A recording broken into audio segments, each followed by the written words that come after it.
चलो हम स्टार्ट करते हैं एनएफए। ठीक है, एनएफए का मतलब होता है नॉन डिटरमिनिस्टिक फाइनाइट ऑटोमेटा।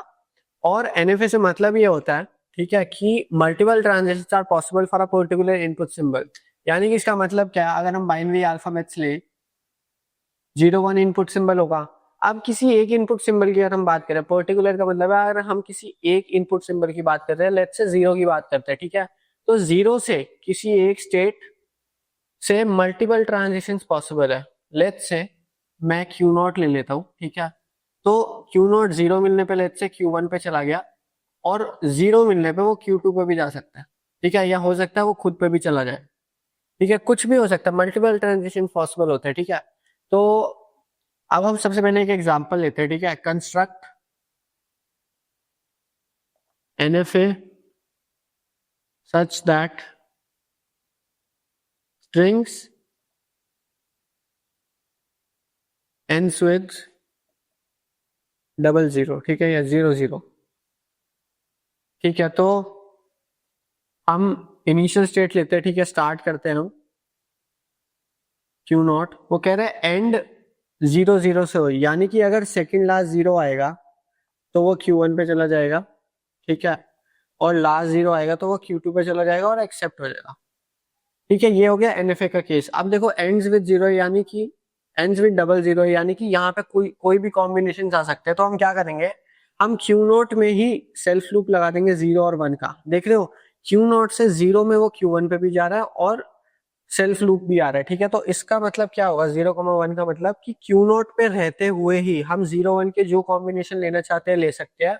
और सेकंड लास्ट 0 जब आएगा तो वो Q1 पे जाएगा, सेकंड लास्ट 0 जब आएगा तो वो Q2 पे जाएगा। ठीक है, यही अगर हम डीएफए की बात करते हैं, ठीक है, लेट्स से हम डीएफए की बात करते हैं, तो कैसे कंस्ट्रक्ट करते हैं कि अगर 0 आया तो Q1 पे गया। ठीक है, और अगर लेट्स से पहला जो लेट्स से हम इसकी ये एग्जांपल लेते हैं। ठीक है, अगर पहला 1 आया तो हम क्या करेंगे, हम Q1 में ही रहते हैं, क्यू नॉट में ही रहते हैं। ठीक है, 1 आया तो हम उसी स्टेट पे रहे, हमने स्टेट चेंज नहीं करी।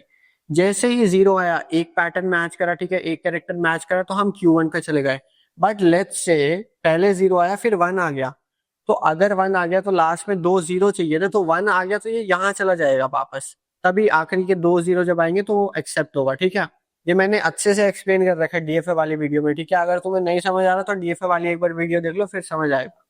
ठीक है, तो लेट्स से 0 आया और फिर हम 0 आया फिर हम 0 पे पहुंच गए। ठीक है, और Q2 पे पहुंच गए, 2 0 आ गए, पहले Q1 पे पहुंचे और फिर Q2 पे पहुंचे। बट यहाँ पे हमें एक्सेप्ट नहीं कराना, क्योंकि हो सकता है आगे 1 आ जाए। फिर क्या करेंगे, अगर आगे 1 यहाँ पे Q2 के पास 1 आ गया तो हमें तो लास्ट में 0 0 एंड करना है ना, तो यानी कि Q2 भी जो है वो भी यहाँ पे चला जाएगा। ये 2 0 आएंगे फिर Q2 पे पहुंचेगा फिर एक्सेप्ट होगा। ठीक है, अगर Q2 पे 0 आ गया, अगर Q2 पे 0 आ गया तो भी सही है, तो सेल्फ लूप ही लगाएंगे तो एक्सेप्ट हो जाएगा। अगर देखो दो, ये 3 0 वाली स्ट्रिंग है। ठीक है, तो पहले Q1 पे पहुंचा, फिर Q2 पे पहुंचा, फिर 0 आया, फिर Q2 पे पहुंचा, ये भी तो एंड 0 0 से हो रहा है। ठीक है, तो इसका डीएफए ऐसा बनेगा। बट एनएफए मैंने कैसा बताया कि ये कुछ नहीं आएगा। ठीक है, यहाँ पे बस 1, 0 दोनों का लूप आ जाएगा। ठीक है, तो ये हमारे पास ये भी हट जाएगा। ठीक है, तो ये हमारे पास एनएफए आ जाएगा। अब मैं इसको पहले यहाँ पे ये डीएफए वाला पार्ट रब कर देता हूँ और फिर हम ट्रांजिशन टेबल बनाते हैं।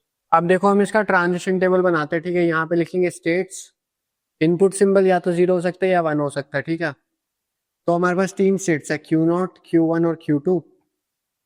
अगर Q0 पे 0 आया तो वो Q1 में भी जा सकता है और Q0 पे भी जा सकता है। अब देखो मल्टीपल ट्रांजिशन हो सकती है, यानी कि एक स्टेट से वो मल्टीपल स्टेट्स पे जा सकता है। मल्टीपल स्टेट्स पे जा सकता है तो यहाँ पे हम एक स्टेट नहीं लिखेंगे, यहाँ पे हम सेट ऑफ स्टेट्स लिखेंगे। ठीक है, तो यानी कि हम यहाँ पे क्या लिखेंगे, Q0 जो है, Q0 खुद पे भी जा रहा है और Q1 पे भी जा रहा है 0 मिलने पे, तो हम Q0 Q1 लिख देंगे। ठीक है, देखो एनएफए में मल्टीपल ट्रांजिशन पॉसिबल है, इसलिए सेट ऑफ स्टेट्स लेंगे, और जब सेट ऑफ स्टेट्स लेंगे तो हम ये कर्ली ब्रेसेस लगाएंगे। ठीक है, ऑल राइट। अब 1 अगर आया तो सिर्फ Q0 पे जाएगा। ठीक है, बट इसमें भी हम ये कर्ली ब्रेसेस लगाएंगे। ठीक है, ये याद रखना, क्योंकि देखो अभी हम all together set of states की बात कर रहे हैं। ठीक है, स्टेट की बात नहीं कर रहे, तो इवन इफ एक ही स्टेट आ रही है पर वो सेट ऑफ स्टेट्स में ही मानी जाएगी। ठीक है, इसलिए यहाँ पे हम ब्रैकेट्स लगाएंगे।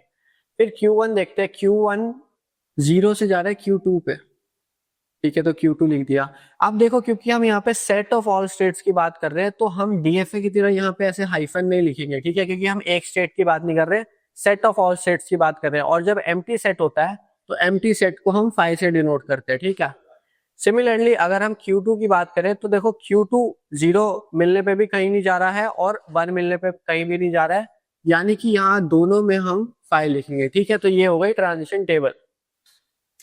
अब देखो हम आते हैं थर्ड रिप्रेजेंटेशन पे, ट्रांजिशन फंक्शन पे, ठीक है। सबसे पहले तो देखो DFA की तरह ही NFA को अगर रिप्रेजेंट करना हो तो हम इसको N बोल देते हैं, ठीक है। सबसे पहले आएगा सेट, सबसे पहले Q आता है, ठीक है, जो कि होता है सेट ऑफ ऑल स्टेट्स, तो वो हो जाएगा Q0, Q1 और Q2, ठीक है। उसके बाद क्या आता है, अल्फाबेट्स आते हैं, ठीक है, तो सिग्मा आता है, ठीक है, सिग्मा, सिग्मा मतलब अल्फाबेट, तो 0 1 की बात कर रहे हैं हम यहाँ पे। उसके बाद आएगा डेल्टा, उसके बाद आता है इनिशियल स्टेट जो कि है Q0, उसके बाद आता है फाइनल स्टेट, फाइनल स्टेट यहाँ पे बस Q2 है, ठीक है। ऑलराइट, देखो फाइनल स्टेट मल्टीपल हो सकती है, इसलिए हम इसे भी ब्रैकेट में लिखते हैं, ठीक है। जब भी हम सेट की बात कर रहे होते हैं वहां पे हम ब्रैकेट्स में लिखते हैं, ठीक है। अब देखो क्या करना है, अब हम लिखते हैं डेल्टा को, ठीक है, कि डेल्टा कैसे फंक्शन कर रहा है। अगर Q0 की बात करें, ठीक है, Q0 की बात करें तो 0 मिलने पे, Q0 को अगर 0 मिलता है तो वो Q0 पे भी जा रहा है और Q1 पे भी जा रहा है, ठीक है।